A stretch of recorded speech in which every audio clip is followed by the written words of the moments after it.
આસો નવરાત્રિના નવલા નોરતામાં 10 લાખ જેટલા શ્રદ્ધાળુઓ માતાના મઢે માં આશાપુરાના દર્શન કરે છે. ગુજરાત અને ગુજરાત બહારથી લોકો ચાલતા ચાલતા માના ચરણે શીશ ઝુકાવે છે. શું તમે આશાપુરા માતાજી મંદિર સાથે જોડાયેલી પૌરાણિક ઐતિહાસિક વાતો જાણો છો?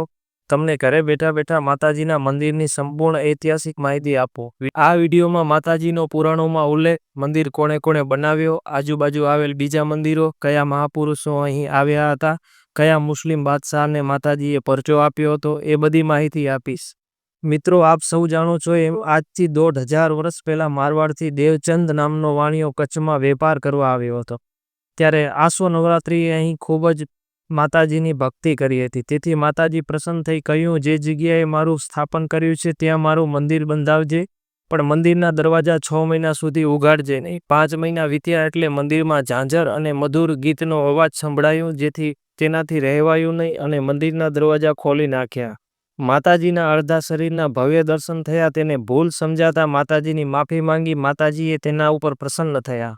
ત્યારબાદ કચ્છના ફૂલ રાજાના 2 કારભારી અજો અને અણગોરે માતાજીનો મઢ ચણાવ્યો હતો. કચ્છ રાજ્યના રાજા હમીરજીના પુત્ર ખેંગારજીને રાજ્ય ગાદી મળતા દર વર્ષે નવરાત્રિમાં માતાના મઢે રાજવી પરિવાર દ્વારા માતાજીને ચામર ચઢાવવામાં આવે છે.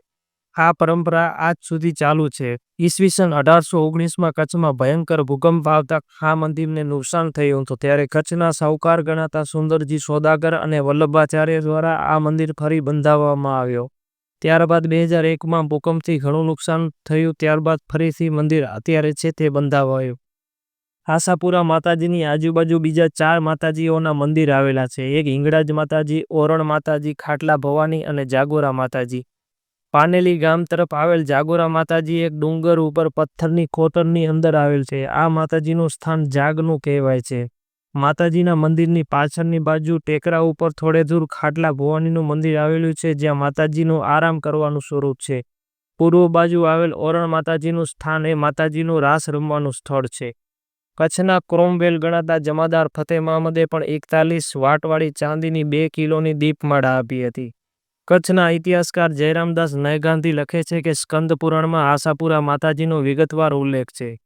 તેમજ પુરાણોમાં પીપલાસાપુરી તરીકે પણ ઓળખાતા. એમ કહેવાય છે કે શ્રી કૃષ્ણના બહેન કૃષ્ણા અને આશાપુરા પીપળામાં વાસ કરે છે.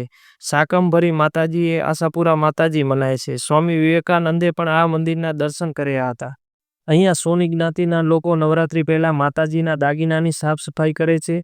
મુસ્લિમ સમાજના લોકો વર્ષોથી અહીં આરતીમાં નૌબત શરણાઈ વગાડે છે. મંદિરના મહંત કાપડી સમાજના હોય છે. અત્યારે મહંત યોગેન્દ્રસિંહજી છે.